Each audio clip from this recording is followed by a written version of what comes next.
Yo, yo, yo, yo. Once again, it's on. This is my sports channel, 50, 40, 90. Umbrellaed by Firstborn Productions, Inc., I'm finally bringing you my sports show. This sports show will be unrivaled by any other. Why will it be unrivaled by any other? Because I'm coming from different aspects to bring you information based on sporting. I myself, born, you may know me from Build or Destroy, which is also showing on Firstborns Productions, Inc., had to break off and do my sports show. Since I am an avid sport person, a participant as well as an historian, it made no sense not to bring this show to you. Well, start me off by saying I am an athlete by nature, a 5-sport athlete who played organized sports most of my life. Never made it professional or even in collegiate, but an avid athlete, a sport historian, and a 5-sport athlete. Like I said, 5-sport athlete. Yeah, 5-sport athlete. Baseball, football, basketball, soccer, and lacrosse. Lacrosse? Bro, I did it all. I was blessed enough for my family, my mom and my dad, to send me to a private school which centered around sports. So I became a well-rounded athlete, season after season. Soon as school started, September to about November was soccer season. Yeah. I played a forward. Back there by the goalie. So if anyone came into my zone, my job was to run them down with a sliding tackle and separate the ball from them. So I've also always been a physical athlete. That was soccer. After November, from December to about, I would say February, or even, February, maybe March, but February, we played basketball. So I went from the soccer team straight to the basketball team. I tried out, I made it. So we went from soccer straight to basketball. From December to about February, Marchish. Then from March to the rest of the school year, we played baseball or softball. I was always on the varsity.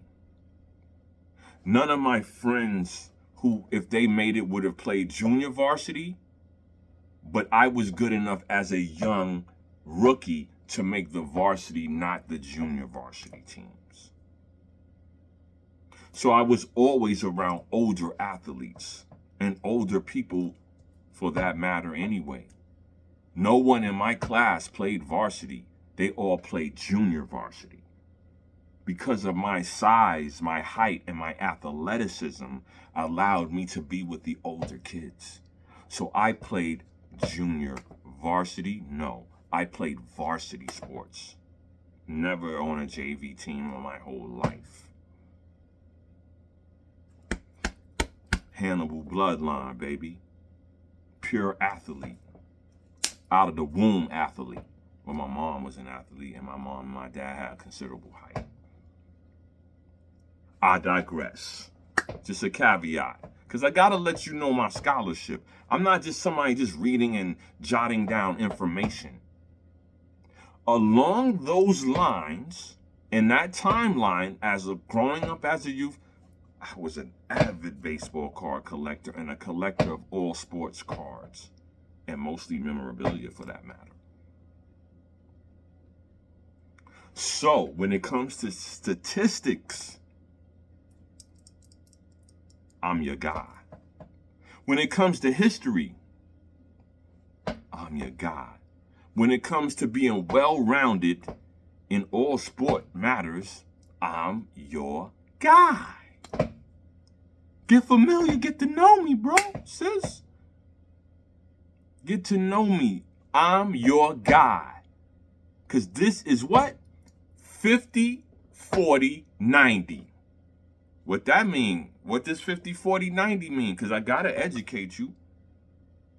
50 from the field, 40% from three, 90% from the free throw line. I'm a star. Because if I'm doing 50, 40, 90, I'm a star. So this is where you get your star quality information when it concerns sports, right here. As you can see, I'm New Yorked out, baby. I got the Jets, the Mets, the Brooklyn Dodgers, and I'm Yankeed up. Because I grew up walking across the 155th Street Bridge at night to the night games to Yankee Stadium with my older cousin. So we not capping, bro. I'm in the culture. I got the flavor, my G. I'm not a pro athlete, but I will take you through the motions of sports in all aspects. Political, gender specific, or even racial content within sports. So let's go into a little something behind me, man.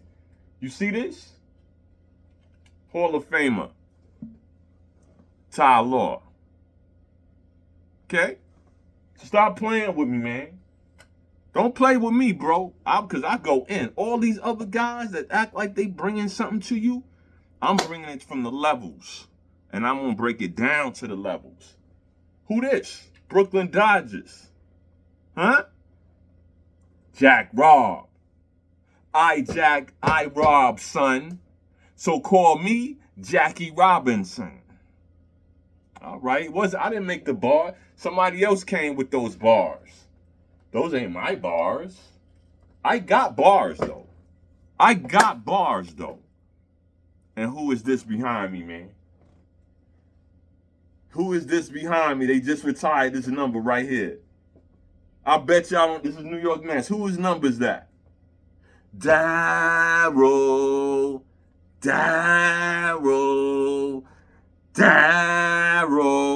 They just retired his jersey number Saturday. Before that, April, they retired Doc Gooden's jersey. I went to that game. I didn't go to this one, but that's Darryl Strawberry, man. For y'all who know who Darryl is.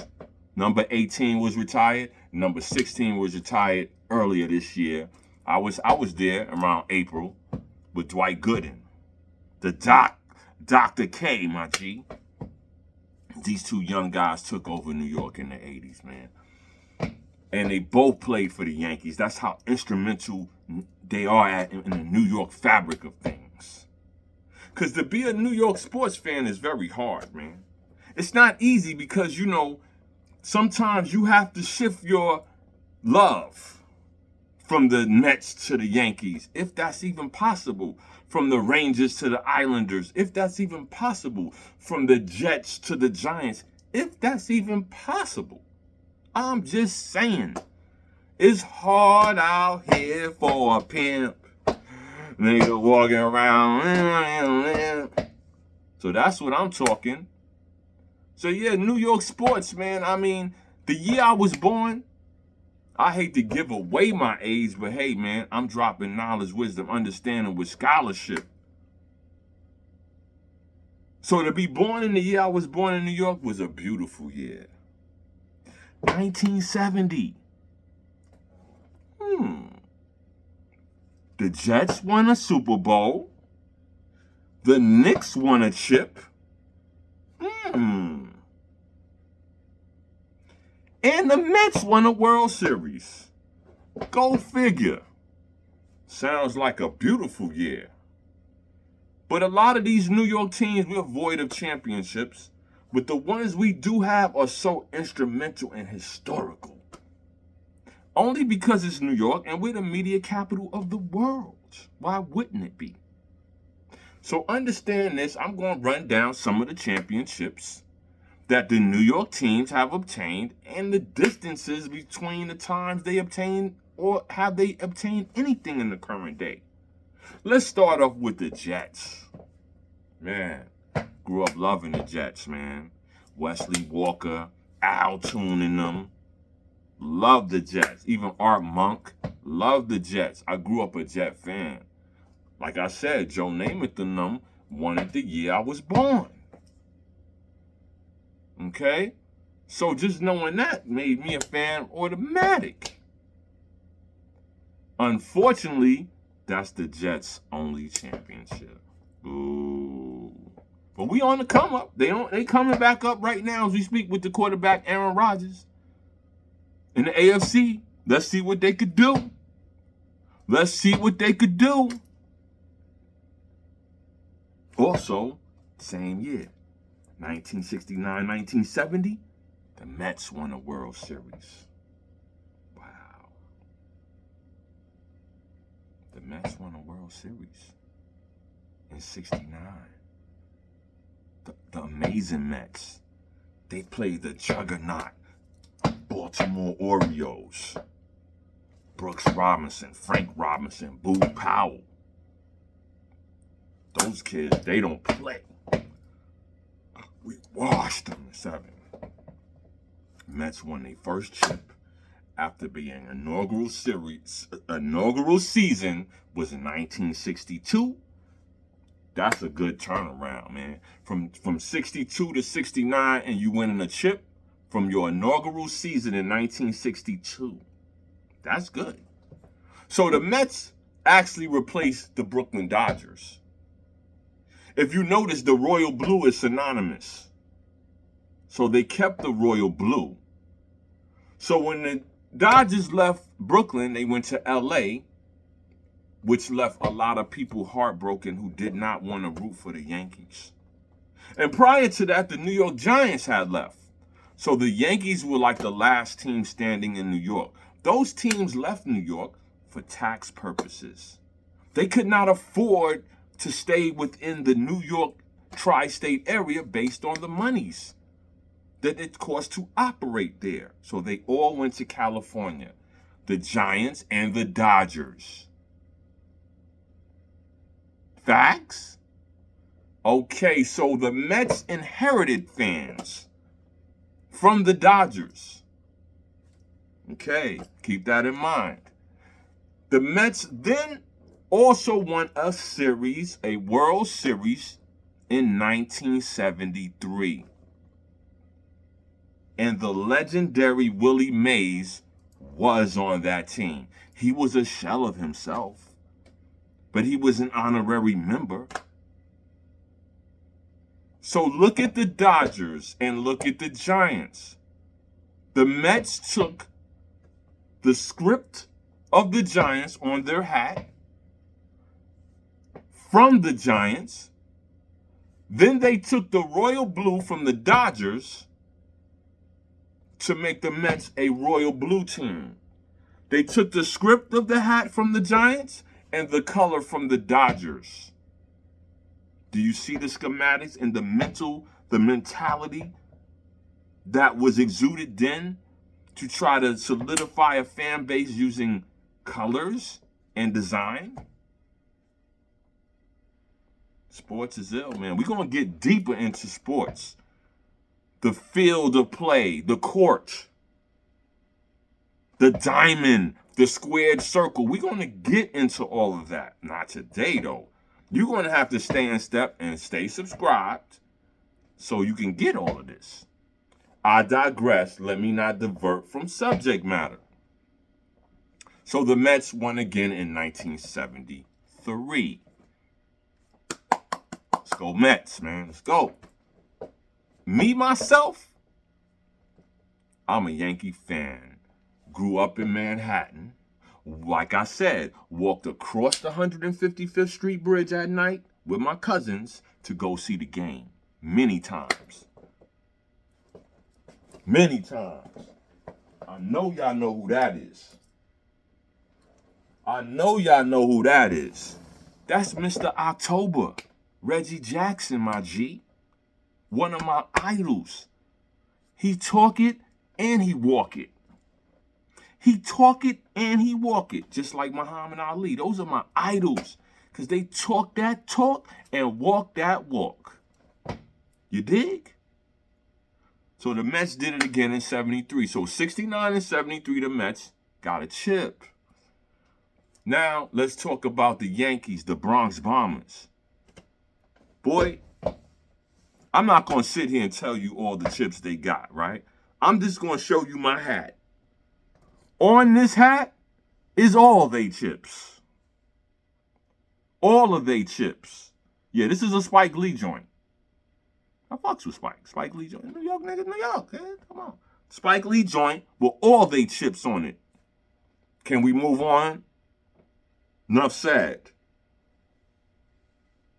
My beloved Knicks. Whew. Makes my heart heavy sometimes. I love you so much. I'm still one of your #1 fans. Why? In 1969-70, I was born. Y'all won a chip. How could I not love Walt Clyde Frazier? One of my favorite New York sports figures. And not even that, my favorite New York sports image. Can't fuck with Clyde, man. Boy, he had the Puma suede Clydes. I had pairs of those. First, I had the black with the gold. Yeah, why the fuck the Knicks went letting the nigga wear? Because that's how smooth he was. So smooth, I could wear black and gold with orange and blue, boy. Boy. The Knicks won in 70. And then in 73, they won again with the addition of Earl, the Pearl, Monroe, Black Jesus, the Pearl, Monroe. Facts. No cap. No flex. Clyde and Black Jesus running the backcourt. Y'all be talking this Luka Doncic and Kyrie and all this wild, crazy shit. All of that. Walt Clyde Frazier, Earl the Pearl Monroe. Now, you put any two guys up against them in their prime. And that's all I got to say, bro. Those are my favorite backcourt. Clyde and Black Jesus, man. That's it. The Knicks won again in 73. And they haven't won since, man. 73, we in 2024, right? It's not looking good, but we on our way. We getting there, man. We building a team, a sustainable culture, and a winning culture. It takes time. Not money, but time. Yes, time is money, but it takes more time. Once again, I digress. Last time it was 94, the Knicks went to the chip. And that's 40 joints. And the Rangers also went to the chip and got it. Even though the Knicks went to the finals and lost, the Rangers got one in 94. So the Rangers is a historic organization in hockey. Since 1928, they won a chip. 1933, they won a chip. 1940, they won a chip. And then they had a major drought until the time that I said in 94, they won the Stanley Cup with Mark Messier. Mark Messier brought them the Stanley Cup and he promised it. Just like Neymar. See, when you do that in New York and get that chip, you all-time favorite. Nobody would. You can walk in any bar, anywhere in New York, and niggas gonna give you ultimate love and respect. Off the rip. Without question or contradiction. Off the rip. Let's move on. Then we have my beloved Islanders. I love the Islanders. Phil Esposito and them niggas, they had a dynasty in the 80s. 4 years dynasty. 80, 81, 82, 83. That's a dynasty, bro. That's a straight dynasty without question. So we gotta put the Islanders up there, bro. And I've been an Islanders fan. I wasn't a Rangers fan. I was always an Islanders fan. I just told you, Phil Esposito and them was doing their thing. Okay? Then we come to the Cosmos. I told you, I love soccer, bro. Pele. Pele with the bicycle kick, who invented a move. Later on in the shows that's coming up, we're going to talk about people's nicknames, and we're going to talk about who has the best signature moves. Because you're nobody without a nickname or a signature move in sports. I don't care how great you are, you're not going to stand the test of time without a nickname or a signature move.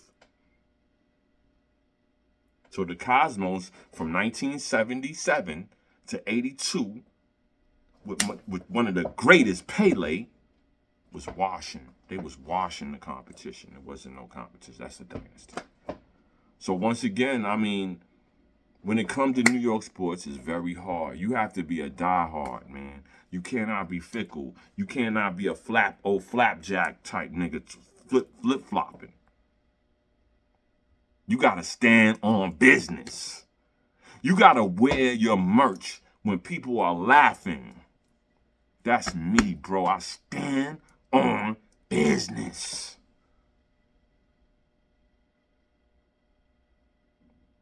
At this time, we come to the trivia part of the show, because we will be having trivia because we love crowd interaction and participation from our viewers and listeners. So I like to give you a trivia question that I need you to expound with me on.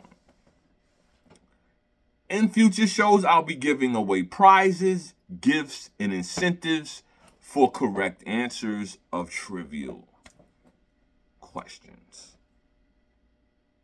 Today's question is, what NBA player had the first signature shoe, and what brand was it? You know, like Nike, Adidas. Yeah. What brand was it? And what was the player's name who had the first signature shoe for the NBA?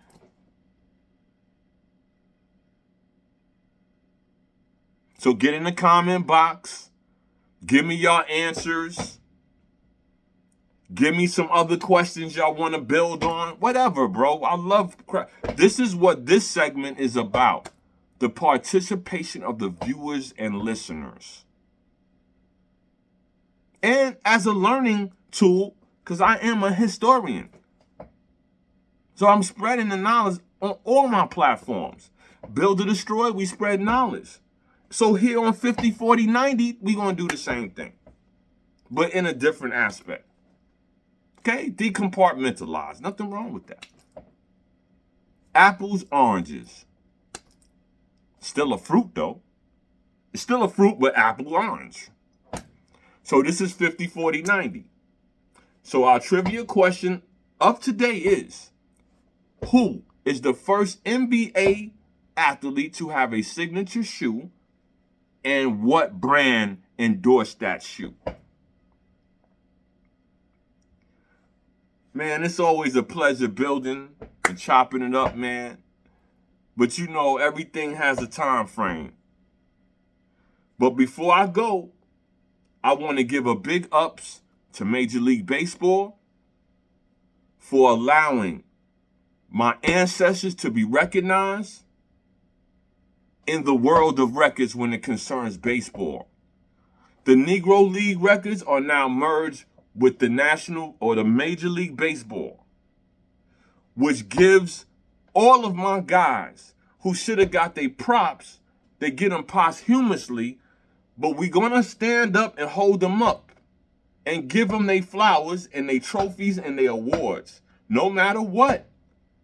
We do feel that it's an injustice, but we're going to celebrate them anyway.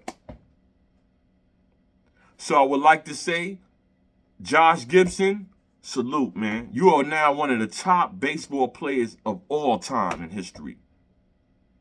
Satchel Paige, salute. You are one of the top baseball players of all time in history.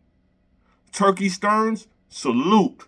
You are one of the best baseball players of all time in Major League Baseball history.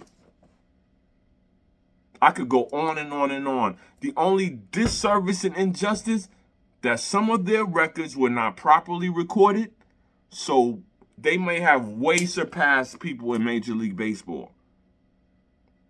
Playing 2 and 3 games a day, running the Chitlin circuit. I digress. Stay subscribed. Let's go. Let's play ball.